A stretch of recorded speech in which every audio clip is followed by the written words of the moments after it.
Eric, el rey de un pueblo que no existe es un monarca triste. Verso sin esfuerzo. Sí, de alguna forma sí, pero como lo maneja Betsabé en su documental, tiene una connotación todavía mayor. Cuéntanos un poco, porque yo creo que el título es nada más una introducción Sí, para el despistarnos. título además es una figura muy bonita y muy fuerte. Lo que está contando Betsabé en su documental Los Reyes del Pueblo que no existe, que estrena este fin de semana, es la historia de un pueblo en el noroeste mexicano, en donde hace años, bajo el sexenio de Felipe Calderón, por órdenes de él, además, se construye una presa, como muchas presas en este país, sin consultar, sin analizar bien, y siempre que se hace una presa se inundan muchos terrenos alrededor. Este pueblo, en donde está centrado el documental, era una de las partes que se iban, que de hecho se inundaron, y pues obviamente los pobladores tuvieron que salir, fueron forzados a abandonar sus casas, fueron mal ubicados. El documental no se dedica a contarnos más bien lo que pasa con los que sí se fueron, sino con los que se quedaron.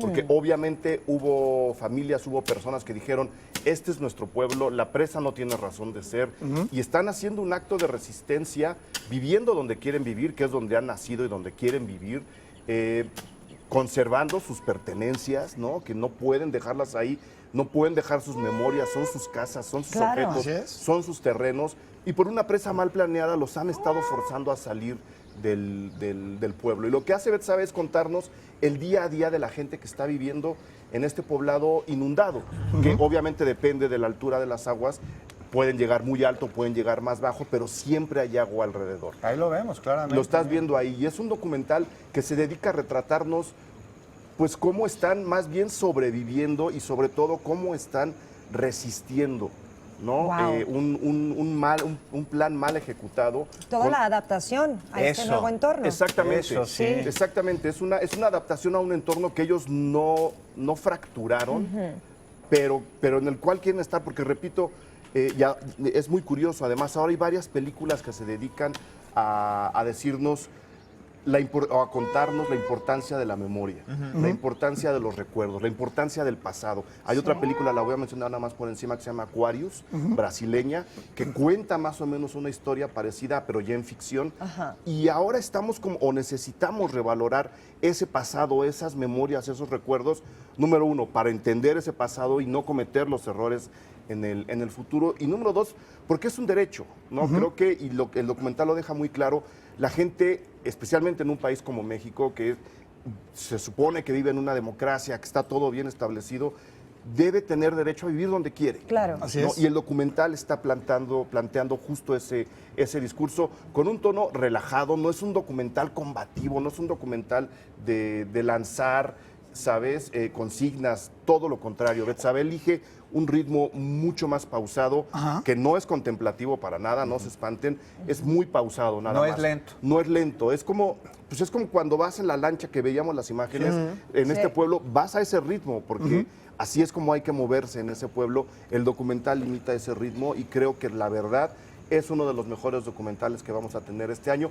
aunque ya ganó en Morelia hace un par de años. O sea, ¿es un documental que se enfoca más bien en el proceso de adaptación más que en una crítica entonces? ¿O se va como Es que es las dos mitad y cosas. mitad? Y el derecho a la vida digna, ¿no? El derecho a la vida digna. Y a la hora de contarte el proceso de adaptación, está lanzando una crítica. Van de la mano, vaya, en cierta forma. Van de la mano, pero repito, no de una forma, ¿sabes?, con antorchas en la mano, sino todo lo contrario. Hoy se estrena hoy, pero ya tiene, como bien decías, ya varios años. Ganó hace 2 años en el Festival de Morelia. Salió, ¿no? Sí, le fue muy bien.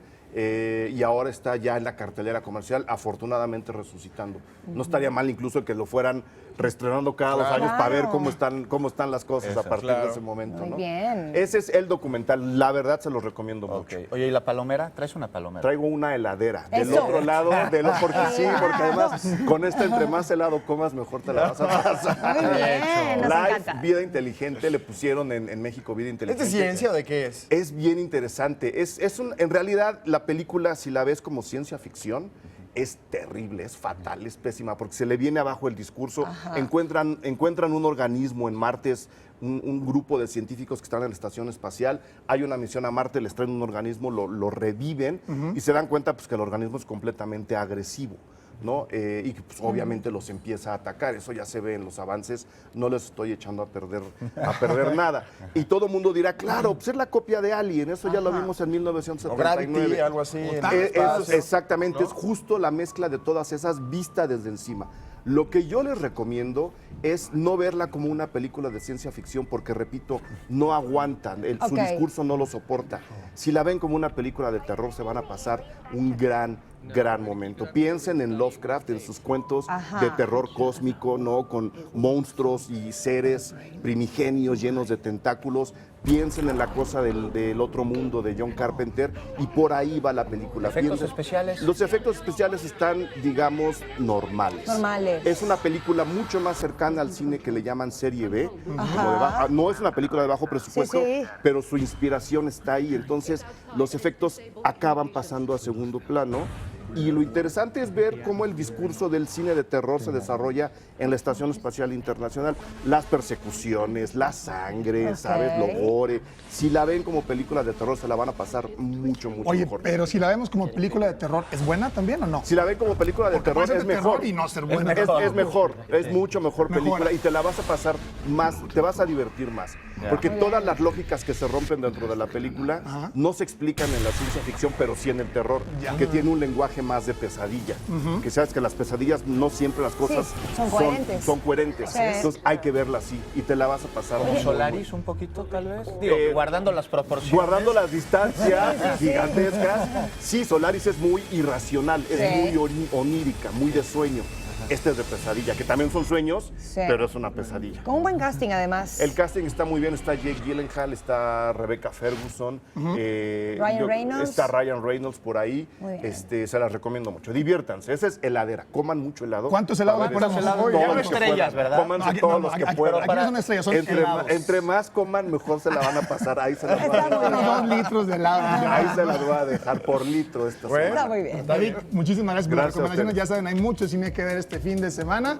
Y aquí también tenemos todavía mucho que ver porque estamos arrancando, es viernes y tenemos un programón. No le cambie, vamos a una breve pausa y regresamos. Juan Ramón, cuéntanos qué tenemos después del corte.